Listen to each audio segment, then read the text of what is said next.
My name was Thomas, and this started a little over 3 months ago. 3 months. It sounds like such a short time, but I swear to God, it feels like I've lived an entire decade in agony. Back then, I had just gotten out of a 5-year relationship. 5 years invested in someone who, in the end, looked at me like I was a stranger. We drifted apart slowly, like a glass that gradually cracks until it shatters completely. When it ended, I had no one left. My friends were already in different phases of their lives, married, raising families. My family, well, that's another story. I just know I was alone in a cramped apartment with cold walls and an empty bed that seemed to swallow me whole every time I laid down. That's when it started. First, it was the videos. You know, those sites. Common stuff, harmless, I told myself. It's just to unwind, clear my head.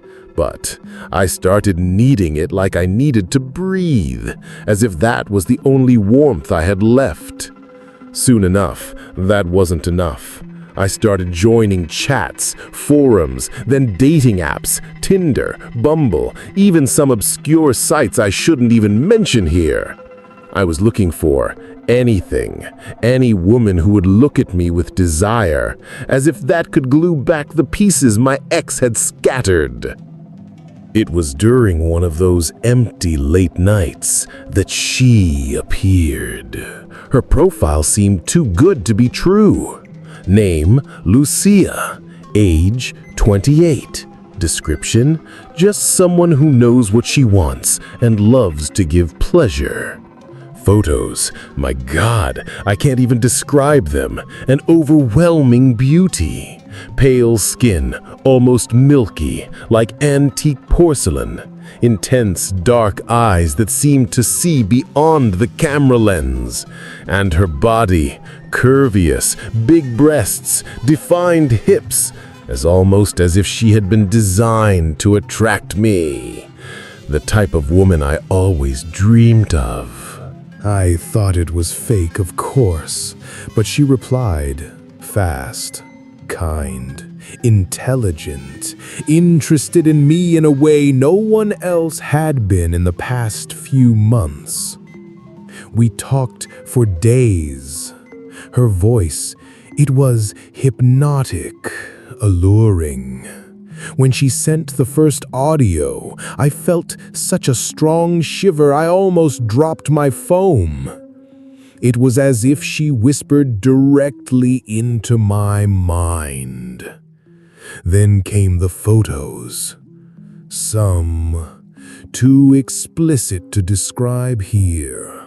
But what scared me wasn't the content. It was her gaze. Every time I looked into her eyes, even in a selfie, I felt something was off. A dark depth, as if she saw me completely.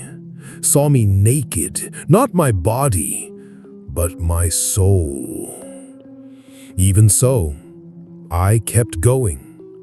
I was hooked. On the 9th day of our conversation, she suggested we meet. A discreet motel out of town. She said, I want to make you feel alive again. Her words sounded like a spell. I didn't think twice. On the appointed day, she sent me the location. It was a strange, isolated place, almost at the end of a dirt road. The kind of place you only find if someone leads you there. The sky was dark, moonless, and the only light came from a flickering red neon sign. Hotel Eclipse. No reception, no cameras, just an automatic gate that opened as I approached. Inside, everything felt wrong, as if time moved slowly. The room had a sweet, sickly smell, like incense burning for days. The walls were covered in dark curtains. There were no mirrors, but I felt I was being watched. Then she entered, soundlessly. No knock on the door. She was just there. She wore a red dress that seemed to move on its own. Her black hair cascaded over her shoulders, and her perfume, it was intense, suffocating, like rotting flowers. She approached without a word. I couldn't speak. I couldn't think. It was like being in a trance. She touched me, and in that instant, everything went black. After that night at the motel, things started to change. At first, it was subtle. I could still pretend it was just fatigue, confusion, post-sex adrenaline. But the truth is, I couldn't stop thinking about her. And it wasn't just desire, it was a physical, suffocating obsession. I dreamed of her almost every night, and in the dreams, she spoke things. I couldn't understand everything, but the words came with a weight, a pressure on my chest, as if I were drowning. I'd wake up sweating, soaked, my body exhausted as if I hadn't slept at all. And sometimes I'd wake up with marks, scratches, small bruises on my thighs. Twice, there was a strong smell in the air, almost sickly sweet, cloying, like expired perfume. I started reviewing her messages, the photos, the audio clips. But that's when the strangest part began. The messages disappeared. Not all of them, just specific parts. I swore she had sent me a video of her lying down, calling my name. I even remember the caption, "You're already mine." But when I looked for it, nothing. No file, no conversation beyond the basics. Worse, her name on the app had changed. Before, it was Lorena. Now, it was just unknown contact. And she stopped replying. At first, I thought I'd been scammed. That maybe she had used me, blocked me, as happens online. But then the signs began. They were small things, but together they kept me in a constant state of alert. The bathroom mirror would fog up even with the shower cold. The doorbell would ring in the dead of night and no one would be there. Once, my door was unlocked when I came back from the grocery store. There was a night I woke up in the dark and the fan was off. I never turn it off. And I heard something in the room. A slow, deep breath. But when I reached for my phone to turn on the flashlight, the sound stopped, as if it knew I was about to react. I started changing my routine. I stopped using the apps. I deleted my history, blocked adult sites, uninstalled everything. But the urge didn't disappear. On the contrary, it was as if the more I tried to get rid of her, the more she appeared, not in real life, but inside my head. She would whisper when I was almost asleep. I'd see her in other women on the street. Sometimes I'd see a similar face, but when I blinked, it would vanish. I couldn't get aroused by anything real anymore, only by the memory of her, or by the idea of seeing her again. It was like an addiction, like withdrawal. I went to talk to a psychologist. I didn't tell him everything, of course. I talked about an obsessive relationship, pornography, compulsion, anxiety. He tried to normalize it, prescribed me mild medication, but nothing helped. In fact, it got worse. I started having blackouts, and when I came to, I had done things I didn't remember. One time, I woke up sitting in my car, in a motel parking lot, alone, with no memory of how I got there. On the passenger seat, there was a woman's scarf, and on my phone, an audio clip that disappeared seconds after playing. It was her voice, whispering something like, "You always come back, even when you don't remember." I started to wonder if I was losing my mind. But the scariest part is that I didn't care that much anymore. It was as if a part of me accepted this downfall, as if she was seducing me from within, as if I was ceasing to be myself. My features were changing, face more gaunt, dark circles under my eyes. My voice, even my voice sounded different. People started asking if I was sick, if I was using something. But no, I was being used. One day, I received a letter.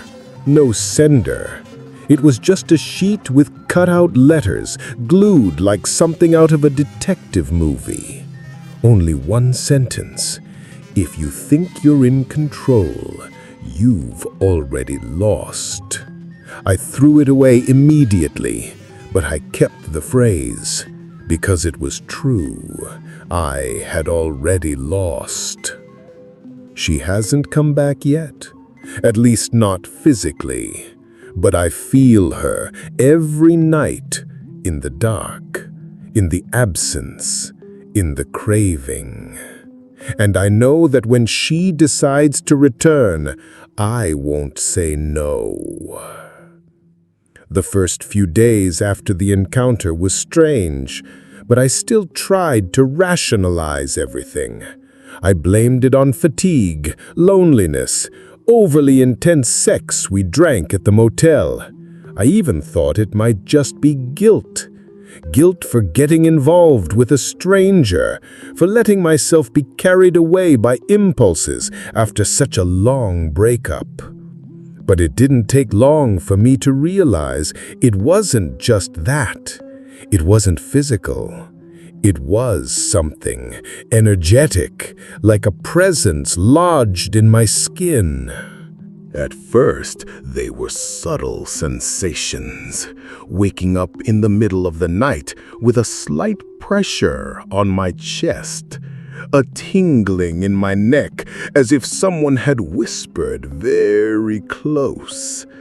Things you chalk up to restless sleep. But the frequency started to increase. I began to lose track of time. Sometimes I'd stare at my computer screen at work for 15-20 minutes and wouldn't even remember what I was thinking. One day, my boss called me into her office and asked if I was on any kind of medication. I denied it, of course. She said my expression had been blank lately. "You look like a ghost of yourself," she said. I laughed nervously, but the word ghost echoed in my head. On the second weekend after the encounter, I went to sleep relatively peacefully. Nothing much had happened during the day. But in the middle of the night, I woke up to a sound that made no sense. It was like crying, but muffled, as if someone was crying under the bed. The room was freezing, even with all the windows closed. The air felt denser. You know when it feels like there's a weight in the room? I lay there, trying not to move a muscle. The sound suddenly stopped. I thought, okay, it was a dream. But then I saw it. In the corner of the room, where my office chair was, there was something. Not someone, something. A female silhouette, but darker than the darkness itself. It didn't move. It made no sound. It just was there, watching. I blinked. It vanished. I jumped out of bed, turned on all the lights, tore the room apart. Nothing, but the smell lingered. A sweet, overly floral, almost rotten perfume, like flowers left in a locked room for weeks. It was the same smell from the motel, her same smell. From then on, my life became a constant state of alert. I started avoiding sleeping at night.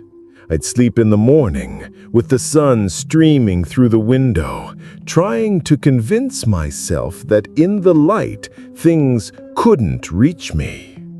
But even during the day, I heard things.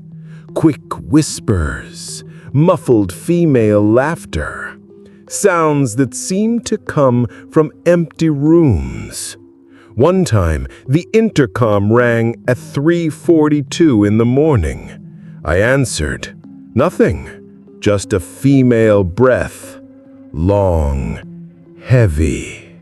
I hung up, but kept the phone in my hand for a few seconds, and then I heard, "You're still mine." I tried to ignore it. I went back to using dating apps, started going out with other women. I just wanted to forget, just wanted to replace that memory.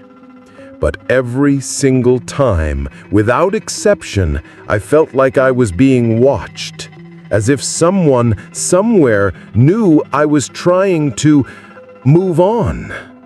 And then, one night, something happened that shattered me inside. I went out with an amazing woman, smart, beautiful, funny. We slept together. Everything was normal. Until she woke up in the middle of the night, terrified, saying she had a horrible dream. She told me she dreamed of a naked woman with long hair and pale skin mounted on top of me, staring at me intently, as if I were her object. And in the dream, the woman said, "He's mine. Don't you dare touch him again." My partner left crying, scared, and never wanted to talk to me again. There, I understood it wasn't just me. This thing was spreading, like a poison, like a curse. I started to isolate myself. I stopped going out, avoided human contact, closed all the windows. And every night, I noticed she was closer. The bathroom mirror started fogging up even without the shower running, and in the steam, phrases started appearing. Short messages, always different. "Come back. You know you liked it. She's not me. I still smell your scent." I started having panic attacks. My breathing would hitch. My heart would race out of nowhere. Sometimes in the middle of the grocery store, sometimes while driving.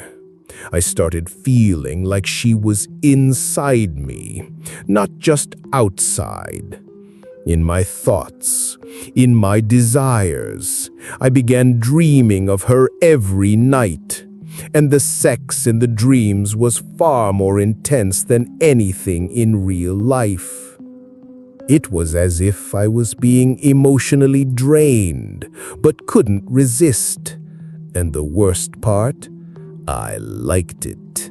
As much as it scared me, as much as I blamed myself, a part of me craved it.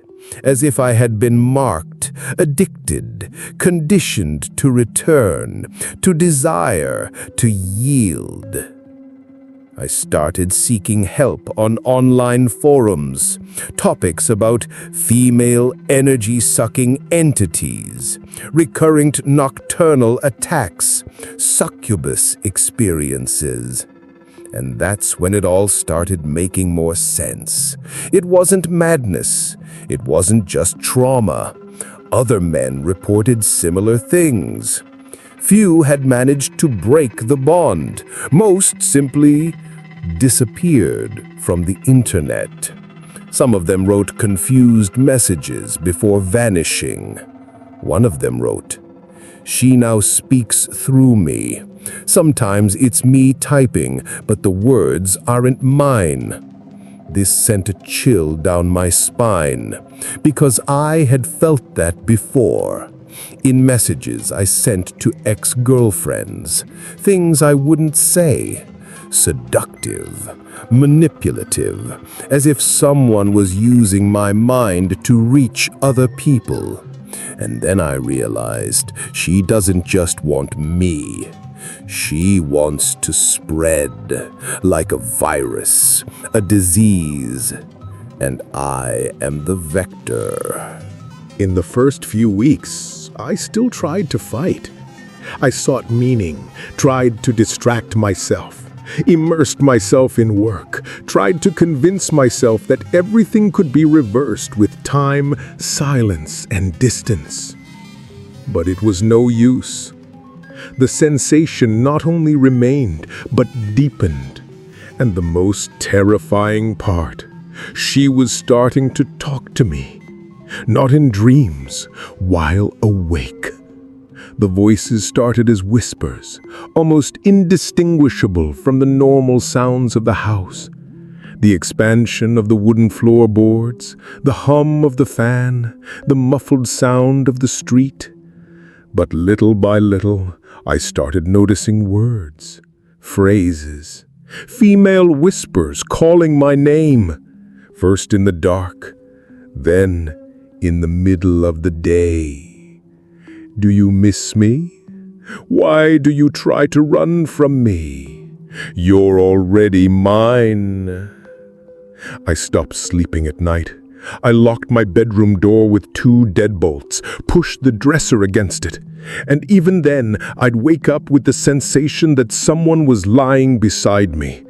Once I woke up with my hand holding something. It was a lock of long, black, damp hair, and I live alone. I started documenting everything: voices, events, dates, emotional states. I kept a journal, but even that started to betray me. Entire pages started appearing scribbled with phrases I didn't remember writing. On one of them, a symbol was drawn. A circle with a triangle inside and an inverted spiral at the center. Around it, the phrase, "To consume you, I need to inhabit you." I woke up one day with that symbol scratched on my own stomach. It wasn't deep. It was as if it had been drawn with something lightly burning my skin. It stung, and it would turn redder whenever I thought of her. I tried to find more concrete help. Not a priest, but someone who studied this kind of thing.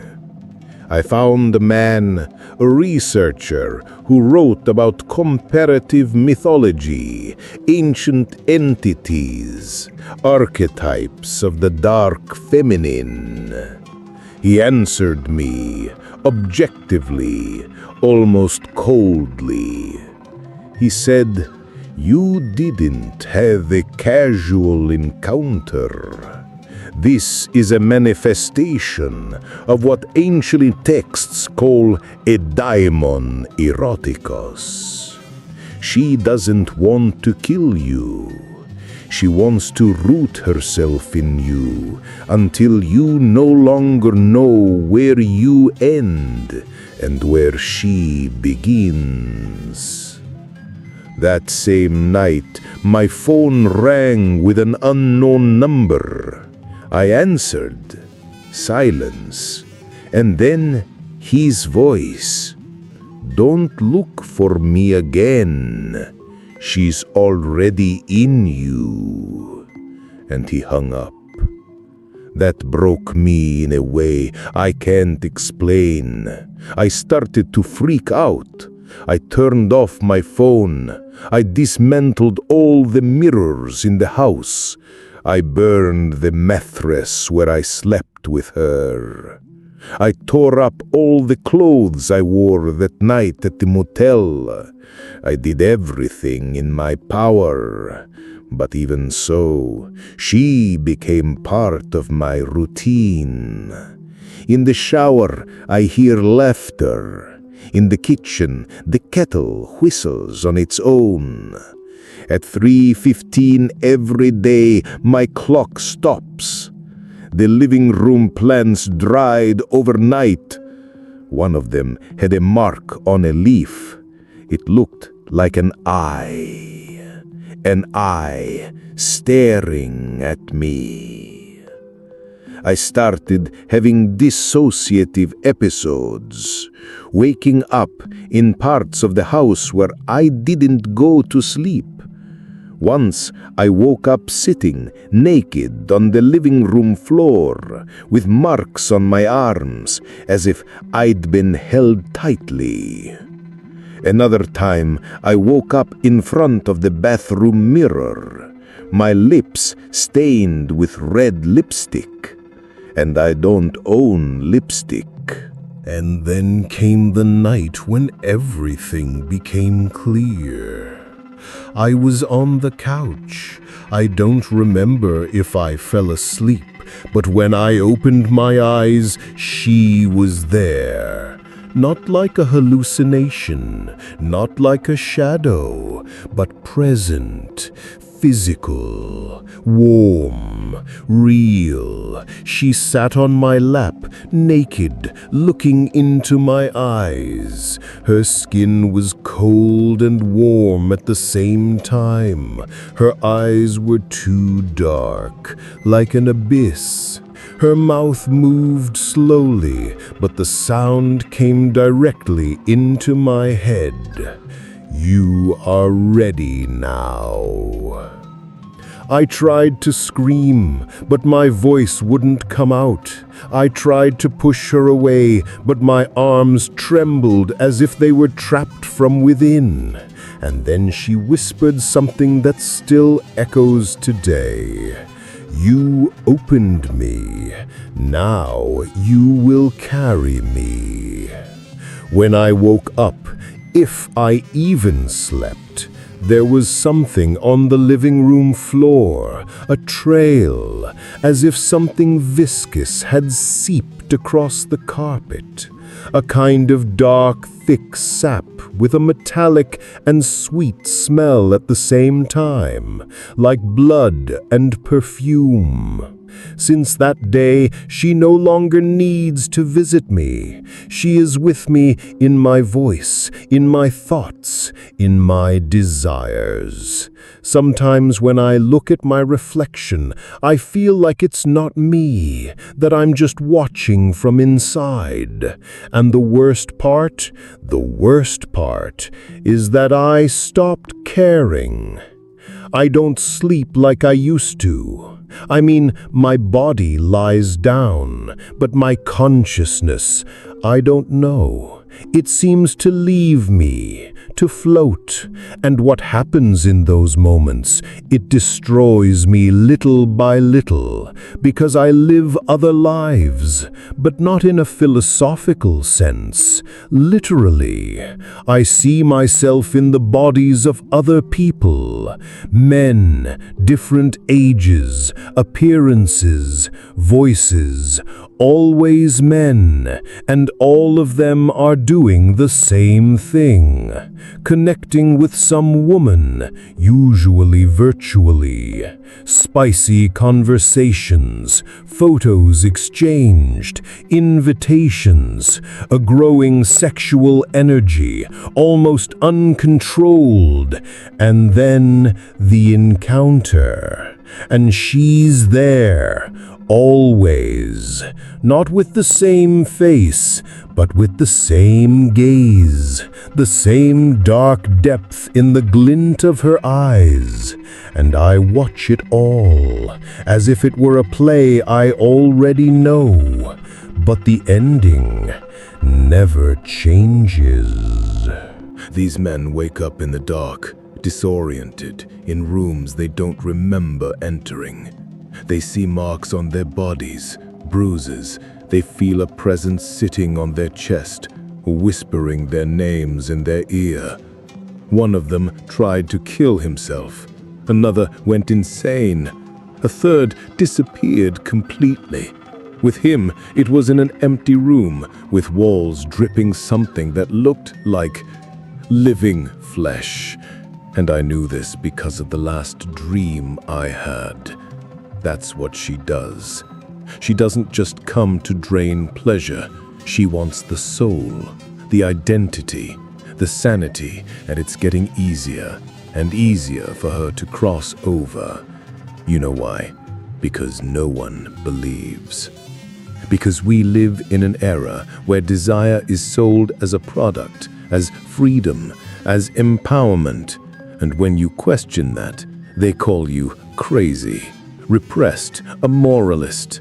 But the truth is that human desire is the most direct road between this world and the other. And I'm a bridge now. Not just for me, but for anyone who crosses my path. I've had proof of this. Last week I happened to run into an old college friend. We were never close, but he saw me, greeted me, struck up a conversation. We had coffee, light, unassuming chat. And then, 2 days later, he called me. His voice was strange, as if he'd smoked 10 cigarettes a minute. It trembled. He asked me, without introduction, "That woman, is she yours? Or is she with everyone now?" I pretended not to understand. He hung up. The same day, I received a message on my phone. Unknown number. It just said, "She used you to find me." I deleted it, threw the phone away, bought another one, new number, but it was no use. The new device started vibrating on its own at 3:33 in the morning. No notifications, no apps open, just tremors, as if the device itself was reacting to some invisible presence. The next morning, a woman I'd never seen before stopped me on the street. Brunette, ordinary, hair tied back, dressed like anyone else, but with eyes empty, unblinking. She just said, "She's growing inside you. Soon you'll stop resisting. And when that happens, she'll use your mouth to call the others." And then she smiled, a slow, toothless smile. Then she turned the corner and disappeared. I started doubting everything, my sanity. But that's what she wants, isn't it? For me to lose the contours of reality, for me to dissolve into fear.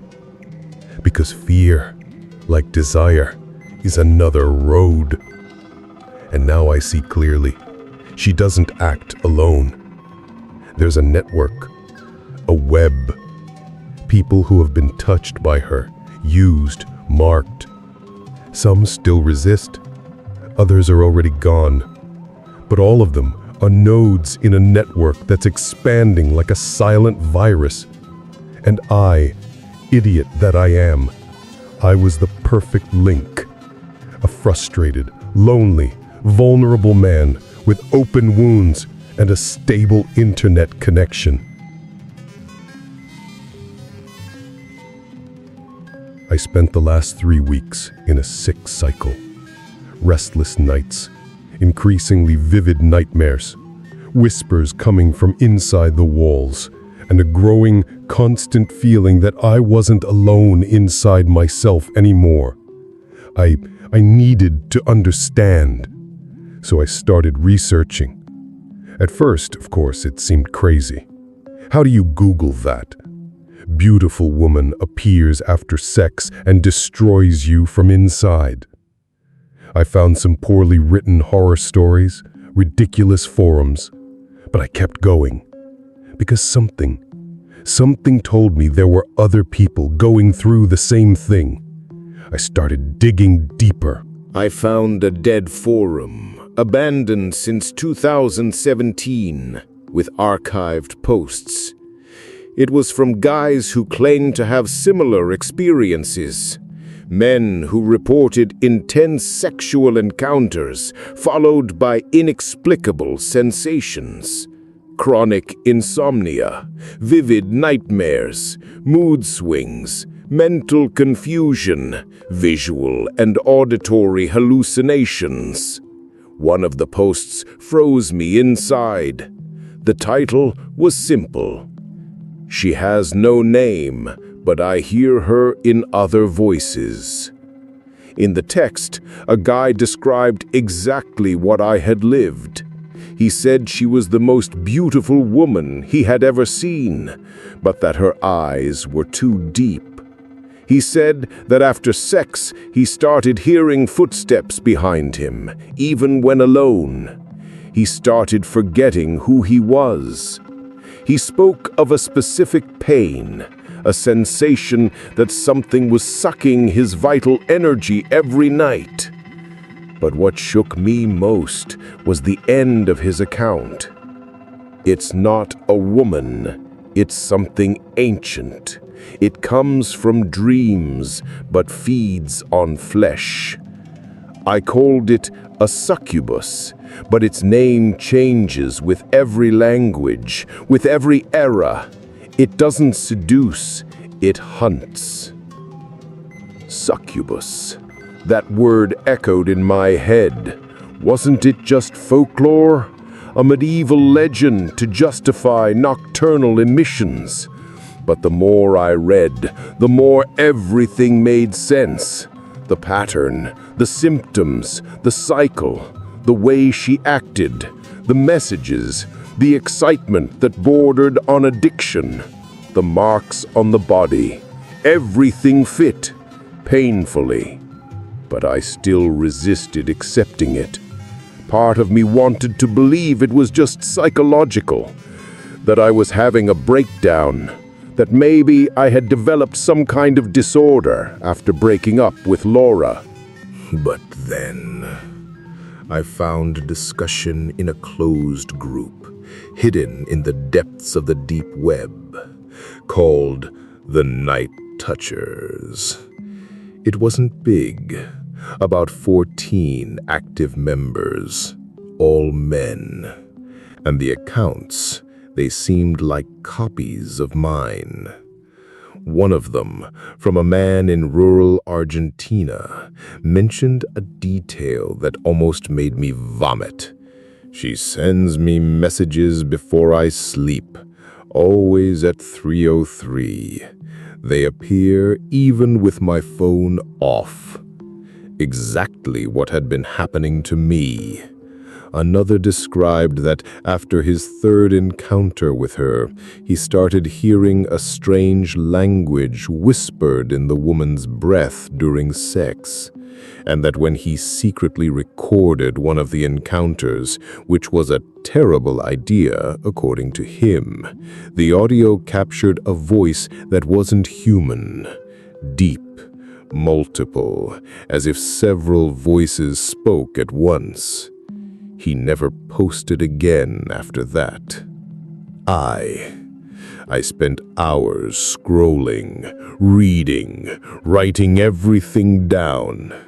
And as absurd as it seems, a part of my brain accepted it as truth. I don't know if it was from exhaustion or because somehow I already knew. But even with all that, I still wanted proof.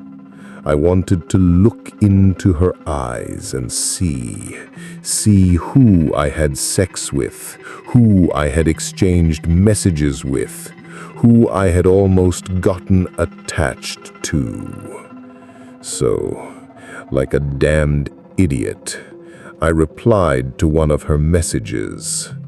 She had started messaging me again days before, always affectionate, always with that tone of barely contained desire, provocative, confident. I missed you. I dreamed of you again. Do you still remember my scent? I replied. I tried to be cold, to say I just wanted to talk. She didn't mind. She laughed, as if she had been waiting. So, shall we repeat that night? But this time, I want to go deeper. I swallowed hard. I asked to meet at the same motel as before. She agreed, without hesitation. Room 206, Friday, midnight. Oh, and come alone. Don't bring anything else with you, not even faith. You won't need it here. I set the meeting. Yes, I set it, because I need to see with my own eyes what she is, and maybe find out if there's anything left of me that she hasn't taken yet. I went alone. I didn't bring my phone, or documents, or my wallet.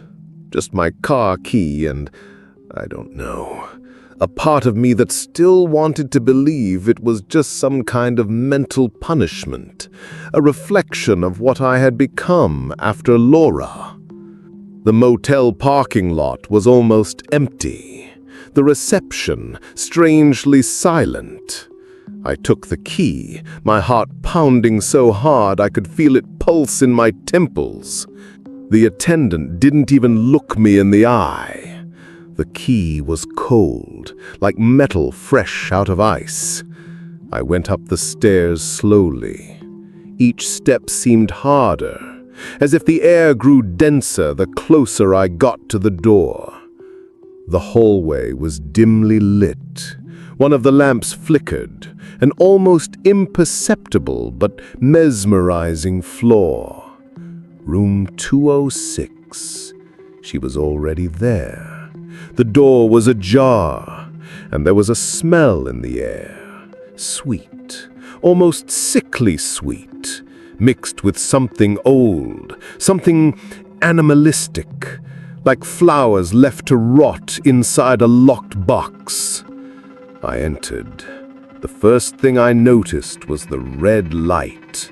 It came from a bedside lamp in the corner of the room. Everything was bathed in a muted reddish hue, like the inside of a mouth. She was sitting on the bed, her back to me, long dark hair cascading down her bare back. She wore the same dress as that first night, or one just like it, clinging to her body, revealing every curve like a sculpture. Perfect shoulders, smooth skin without a single blemish. She didn't turn around. "I knew you'd come," she said. The voice was the same, identical, but lower, slower, as if it were being whispered inside my head, not through my ears. "You want answers, don't you?"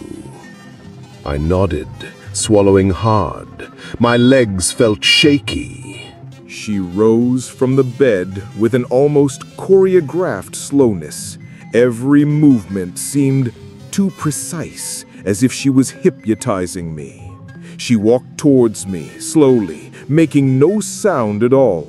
None, not even the rustle of the dress fabric.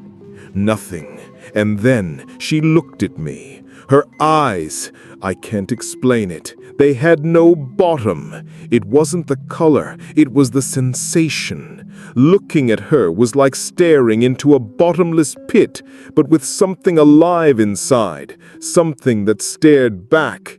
My mouth went dry, my arms tingled. I had a sudden urge to flee, to run, to scream, but my body wouldn't respond. "You were easy," she said, smiling. "Men like you are always the sweetest." What are you?" She didn't answer immediately. She just came closer and pressed her forehead to mine. And there I saw. She then pulled back slowly, her eyes still locked on mine, and without saying a word, she walked towards the mirror that occupied almost the entire side wall of the room. The sound of her heels echoed on the thick carpet with an irregular frequency. It was as if each step sounded different, more hollow, denser. She stopped in front of the mirror, her back to me, and I, like a charmed idiot, couldn't take my eyes off her. The dress perfectly outlined her body. Thin waist, rounded hips, symmetrical shoulders. A body that seemed to have been molded not by nature, but by some intelligence that knew exactly what a man desires, even what he would never admit. But then, as my eyes slowly descended her legs, my heart almost stopped. They weren't human legs. They were long, curved backward like an animal's. The skin changed texture there, from perfectly smooth to something darker, thicker, almost leathery. And where her feet should have been were hooves. Two black, polished hooves glistening in the red light. Goat hooves. The shock was so violent that I stumbled and took a step back. My breath caught, my throat closed, I felt my stomach churn. And that was when I looked at myself in the mirror. The reflection, she still had her back to me, but in the mirror, she was facing me. And what I saw was no longer that woman. Her face was a hybrid impossible to comprehend. Her skin had darkened. Her eyes were now just two deep holes, like empty black cavities devouring everything around them. Her smile was too wide, with thin, long teeth like those of a predator from the depths of the sea, and horns, too, twisted black, sprouting from either side of her forehead, growing in a spiral like a goat's, but polished like ancient marble. My entire body trembled, but I couldn't scream. The reflection was staring straight at me, but she, there in front of me, still had her back turned, as if the mirror was telling me the truth that my eyes couldn't see directly. It was then that she spoke, her back still to me, but her voice coming from deep in my chest. "Now you see, I've always been here, from the first touch, from the first click." My knees gave way. I fell to the floor like a puppet without strings, my hands on the carpet, my head bowed, my mind trying to escape, but there was nowhere to run. She turned slowly, her hoofs clicking softly on the floor, like nails hitting a wooden surface. When she faced me, there was no illusion anymore. It was her, all of her. The hunger that wears away the skin, the desire made manifest, hell silent. "Do you still want to know my name?" she said, kneeling before me, her face almost touching mine. "I am what you feed. I am what you seek. And you've been mine for too long." Then she laughed. It wasn't a human laugh. It was a wet, echoing sound, like a sound coming from a well too deep to end. That laugh hit me hard. It went into my ears and lodged behind my eyes, like a tumor growing too fast. I jumped up, blinded by panic. Without thinking, I ran to the door. I tried to turn the handle. Nothing. I tried again, hard. I leaned against the wood. I pulled, I pushed, I hit, I hammered. Nothing. "There's nowhere to go," she said behind me, still laughing. "You're out of line, honey." I pulled harder. I used my shoulder, my knee. I tried to break it. Nothing. It was then, in the midst of my despair, that a memory flooded me. I was little, sitting on a wooden church pew, my mother's hand holding mine, the pastor saying things I didn't understand, but that made me feel safe. "Jesus, Jesus, Jesus Christ," I began to mumble, low, shaking. "In the name of Jesus, get out of here, get out of me." My voice barely came out, but I kept going. "I don't want you. I'm not yours. Jesus, save me. Get me out of here." I felt my body tremble as if it were breaking apart from the inside out. And for the first time, the laughter stopped. Silence. She was silent. Behind me, I heard the hoofs moving away, or moving restlessly, I don't know, and I felt the air move, as if something invisible had broken. I tried the doorknob again with my sweaty hands. I turned it again, almost without hope. And it opened. The bedroom door simply swung open. The hallway was empty, the same flickering lamp, the same suffocating air, but free. I ran. I almost fell down the stairs. I stumbled, without even looking back. I left the motel like a madman, with my breath caught in my throat, my knees hurting, my mind in tatters. I got in the car. I started it. I don't even know how I managed it. And I drove, without direction, just running away, like a wounded animal fleeing from the sound of its own blood. After about 20 minutes, I turned onto the first well-lit, busy street. My eyes were tearing up so much I could barely read the sign. Church of God, service at 7 p.m. I parked, got out of the car. I walked into that church as if I were escaping a fire. I went straight to the front, where a pastor was still talking to a few people. I knelt right there, on the floor. I started talking. Everything I had lived, from Laura, the site, the dates, her. He listened with startled eyes, yes, but he didn't doubt me. He said he had heard similar stories before, that there are entities that feed on human weakness, on misdirected desire, on the emptiness we try to fill with what destroys us. He prayed with me right there, that night, and I cried like a child who finds their mother again after being lost in a place too dark. It's been 5 months since that night. No, since her. I still haven't returned to my apartment. I moved closer to my mother's house, and I avoid going out at night. I've distanced myself from social media, deleted all dating apps. Every now and then, I still receive messages from unknown numbers, photos, female profiles, names that seem too normal, but carry something underneath. A tone, a pattern, a scent the brain doesn't register, but the soul recognizes. I know when it's her trying to come back, if she ever left. I started going back to church, not because I became a fanatic, but because now I know. I saw. The darkness is real.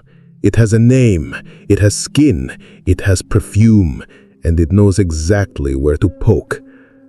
I never thought I'd say this, but if you're listening to this, and you think it was all just a breakdown, a fantasy, a delusion of a broken man, I hope you keep believing that, because the day you truly doubt it might be the day she appears to you too.